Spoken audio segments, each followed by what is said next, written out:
Valorant has just announced a bunch of agent changes coming to the game with the next update, and they revolve around Cypher and Fade, and these are pretty big. So in today's video, I'm going to be showing you a side-by-side comparison of what they look like currently in-game compared to what they will look like in the next update. A lot of these are numbers changes, so it's really hard to tell how much impact they'll really have, so seeing them side by side is really nice. Either way, let's jump into this, starting with Fade. Fade currently is one of the most powerful characters in the game, and part of that's the consistency of her abilities. Her prowlers are great for clearing angles, and she overall can just consistently get value for the team. Their goal with these nerfs was to reduce that, so her prowler saw a very big nerf.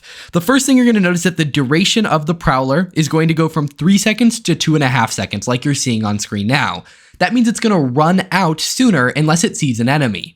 This also means that it will be able to clear less space and overall be a less consistent tool for clearing every angle on a site.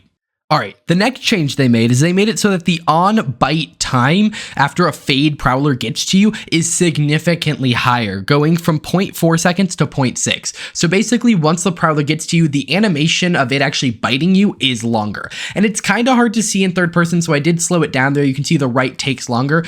But from a first-person perspective, it's really obvious. It just means that you have more time to shoot the prowler, and so it should feel less unfair when Fade uses a prowler against you. Overall, I really like this change. The next change they made is that the near sight from the prowler is significantly shorter. It was 3.5 seconds, and it is now 2.75, which you can see here very clearly. The person on the right becomes unblind significantly faster than the person on the left. Again, Fade kind of just felt oppressive. Her prowlers were hard to kill. They covered lots of area. They blinded you for like 7 years. And so they're chipping away at all of that rather than making it weak in one of those points, which should overall make her play the same, but have to be a little bit more cautious about where she's using her abilities, which I always like. Having to think more about what you're doing makes Valorant a better game. The next one is kind of hard to show, but there are hitbox improvements. If you've ever felt like you've been shooting at a prowler and you should be hitting it, but you're really not, it should now be a lot easier to hit, and there should be less times where you're getting frustrated because of that. Again, really, really nice change to see. The last major Fade change does not actually happen to her prowler, but instead her ultimate. It now costs 8 points. So instead of needing 7, like most other ults in the game, it's going to be on the same tier as Sage Revive, Raze Rocket, and Sova ult. I think this is a good move. Her ult felt really powerful and almost guaranteed sights, so really good to see this change as well. Alrighty, so the next changes actually happened to Cypher, and all of these are going to be buffs. Overall, he just didn't feel like he could compete with Killjoy, yet alone Chamber, so all of these buffs are meant to make him a more viable pick on more maps. And the first one is by increasing the versatility of his tripwire. So they are increasing the length from 1,000 to 1,500, so I believe that is 10 meters to 15 meters, which is utterly insane. You can see it in the thing here. There are some crazy long wires you can do, and I think this is just going to make him be able to be played on more and more maps. This next change, I'm sure a ton of Cypher players are going to rejoice for. His utility can no longer be destroyed by his allies' abilities. So no more Sova shock darts or Raze nades blowing up your own Cypher's utility. Overall, this is just a really good change. It makes it a little bit easier to play with a Cypher without worrying about just blowing up his entire setup.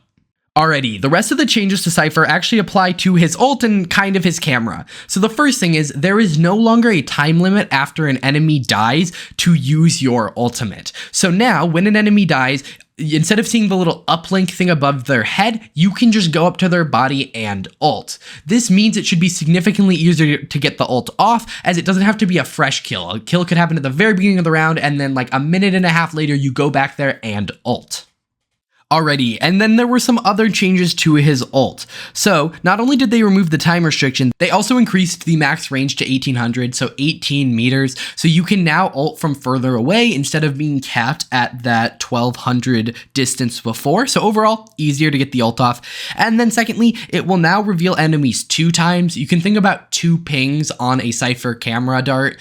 What's really funny is another change they made in this update is in customs. If you have auto respawn on, you no longer leave a body behind. So I cannot actually get Cypher's ult off in the PBE. However, it's exactly like the first 2 pings of the camera. It won't keep pinging after, but you'll at least get 2 pings to kind of get multiple bits of information.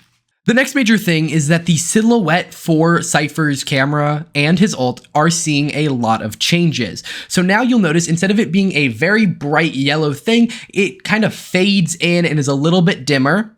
And when you actually go and peek that silhouette, it disappears on your screen, so you're not seeing two of each of the enemies. This should make it overall easier to swing off of Cypher's information and should make it so it's less likely you see a silhouette and think it's an enemy. It's a nice little quality of life thing, but it is something to be aware of in the new update.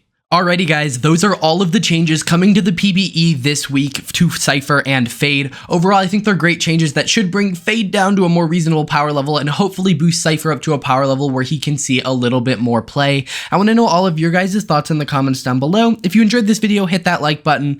The other thing, I just did a really awesome video where I talked about the history of Jett through the meta and all of her buffs and changes. So if you're interested in buffs and changes, you should check out the video on the end card right here. It's a really fun kind of video essay, and I'd love if you checked it out. I'll see you guys in the next one.